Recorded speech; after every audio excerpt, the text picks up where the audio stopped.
When Genghis Khan died, the world expected chaos. But instead, his descendants did something few conquerors ever managed. They turned a war machine into a financial system.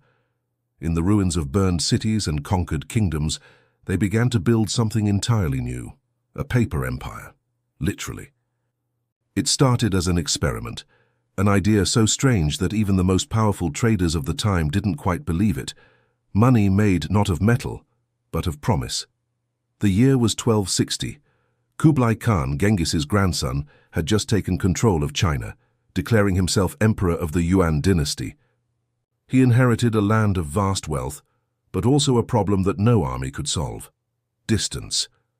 The empire stretched thousands of miles. Gold and silver, the lifeblood of commerce, were too heavy to move quickly, too limited to fuel a growing economy.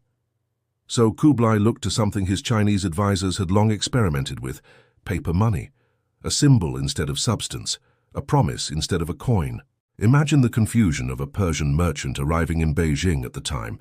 He offers silver ingots or silk bolts, and the officials hand him paper, just thin sheets stamped with the emperor's seal, declaring their value by royal decree. This, they said, is as good as gold. Most men would laugh.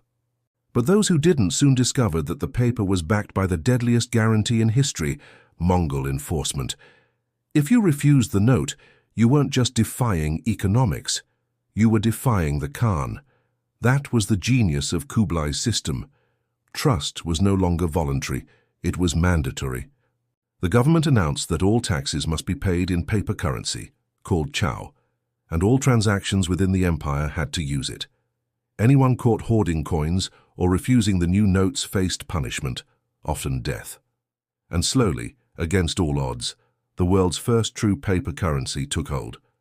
But let's pause here, because when you strip away the exotic imagery, the Mongol horsemen, the silk traders, the imperial decrees, what Kublai Khan did was something you and I live with every day.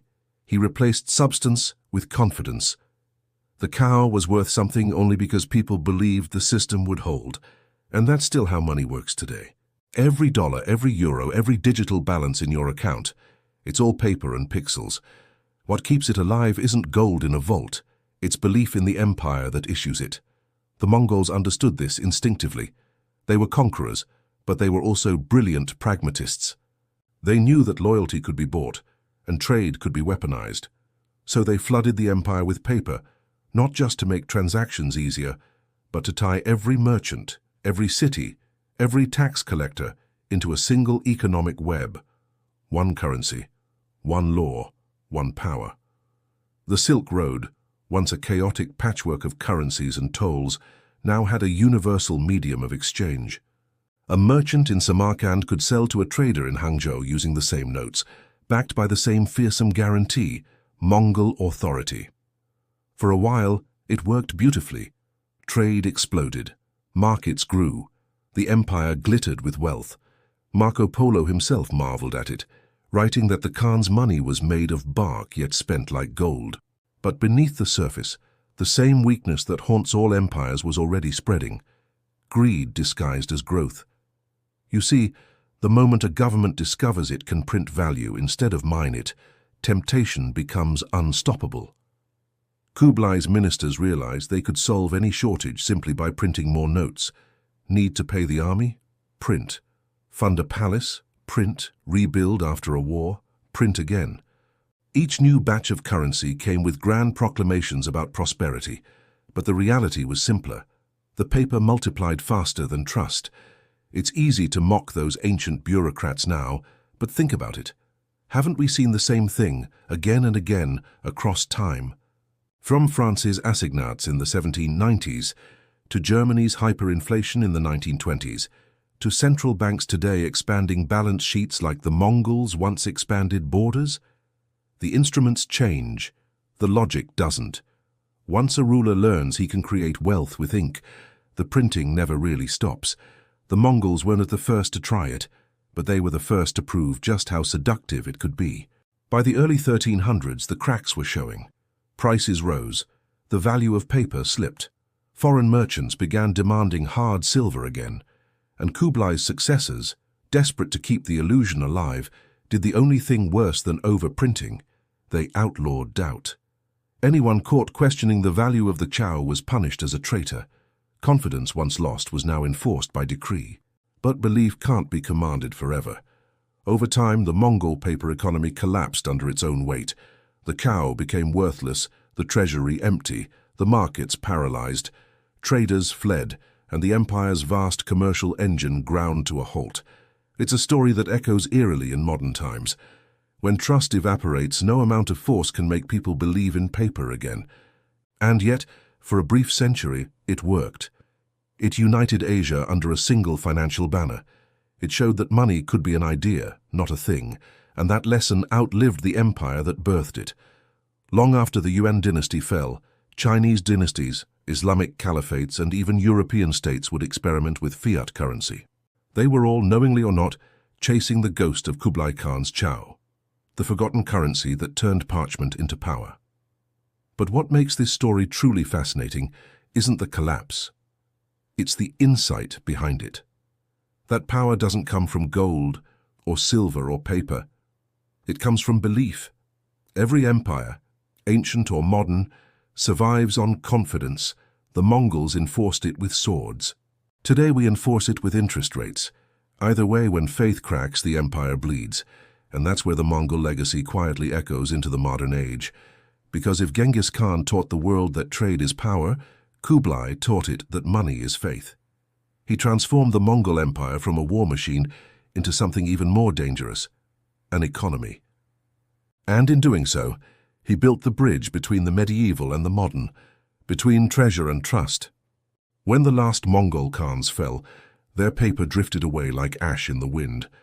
But the idea they had unleashed, that wealth could exist without weight, refused to die. Across Asia, the memory of the cow lingered.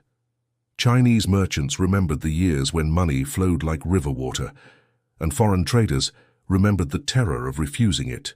Long after the Yuan dynasty vanished, the lesson remained. Confidence could be manufactured, varies, for a while. The Ming dynasty that replaced the Mongols tried to distance itself from that legacy. They banned paper money, restored silver as the standard, and declared that trust would once again be tangible. But history never really resets. Even as silver returned to dominance, the new world was quietly forming, one that would carry Kublai Khan's ghost across oceans. Because in the 1500s, ships began to sail from Europe to Asia, and for the first time in history, global trade wasn't over land, it was over water.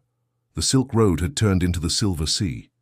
And this time, it wasn't the Mongols but the Spaniards who were printing their own version of confidence. They mined mountains in the Americas, flooded the world with silver, and turned a single metal into the bloodstream of global commerce.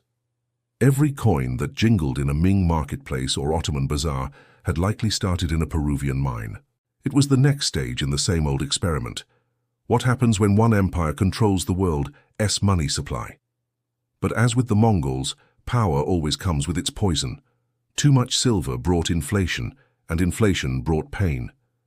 In China, where silver was the only acceptable payment for taxes, farmers who once dealt in grain now needed coins they couldn't find. Prices rose, wages didn't, and small towns withered. The system favored those who had connections to trade, not those who worked the soil. Sound familiar? The empires changed names, but the gears turned the same way. Still, the dream of universal currency never went away. In a sense, Genghis Khan's descendants had built the first prototype for globalization. The Silk Road, once guarded by Mongol troops, became the backbone of an interconnected world. From Venice to Beijing, currencies began to mirror each other. Exchange rates formed, and banks replaced caravans as the new lifelines of trade. The spirit of the Chow lived on, not in bark or ink, but in credit. Fast forward to the 18th century. Paper money had returned, this time in Europe. The Bank of England began issuing notes payable to the bearer on demand, and the same miracle Kublai once sold by decree now sold itself by trust. You could hold a slip of paper and know that somewhere a vault backed it with gold. The people believed because the empire was stable, and the empire was stable because people believed.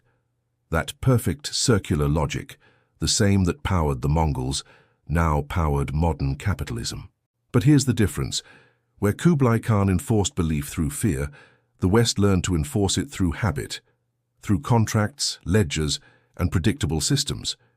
You didn't have to believe in the emperor, you only had to believe in the bank. And in that shift, the world crossed an invisible threshold. Money stopped belonging to rulers and started belonging to institutions. The state still printed it, but the real trust now lived in systems. And yet even that was fragile, because behind every financial crisis, from the Dutch tulip mania to the 1929 crash, lies the same illusion the Mongols once sold, that paper has power on its own. It doesn't, it only has the power we collectively agree to give it. When that faith shatters, the economy collapses, just like the Yuan dynasty's paper did 7 centuries ago. Today, that legacy continues in the most ironic way possible. Our currencies have gone fully digital, invisible even to the eye. The cow has become code. Governments no longer need ink or bark or silver. They mint money with keystrokes, and every time they do, they echo the same dangerous thought. We can print prosperity. But prosperity isn't printed, it's built. Look at any small business owner struggling to keep up with rising costs, or families watching their savings shrink as inflation erodes them. They're reliving the modern version of Kublai Khan's experiment. When prices rise faster than paychecks, when currencies lose meaning, when people start hoarding goods instead of trusting money, the system trembles. It's not ancient history, it's this week's grocery bill. And while we call it monetary policy, the core dynamic hasn't changed in 800 years. Governments create symbols, people give them value, and eventually those symbols outrun the reality they represent. The only difference is scale. Kublai Khan's empire spanned continents, ours spans the internet. But maybe, just maybe, that's the real achievement of Genghis Khan's descendants. They didn't just conquer land, they conquered belief. They taught the world that money could travel faster than armies, and that control of currency was control of civilization itself. Every time you tap your phone to pay, you re-participating in a system that began with horsemen crossing the steppe and clerks stamping bark paper notes with imperial seals. The Mongol Empire fell, but its shadow still rides with us, in every bond market, every central bank, every line of digital code pretending to be wealth. Kublai's paper may have turned to dust, but the idea it carried became immortal. And here's the irony. After centuries of progress, we are returning to the same question those merchants once asked in Beijing. What gives this thing value? Is it gold, government, code, trust, or just the quiet agreement that it will spend the same tomorrow as it does today? Maybe the truth is uncomfortable. Every empire builds its money on faith, and every collapse begins when that faith runs dry. So the next time someone tells you history doesn't repeat, tell them about Kublai Khan's chow. Tell them about silver, about Wall Street, about Bitcoin, and watch how the circle closes. Because what started as bark and ink now moves at the speed of light. And yet the heart of it hasn't changed at all. The forgotten currency that united Asia still whispers its lesson. Wealth is a story. Power is who gets to tell it. And the question for us, 8 centuries later, is simple. Who is writing the next chapter? If you've made it this far, tell me below. Do you think the next empire will be built on gold, code, or trust? I read every comment. Let's see where you stand.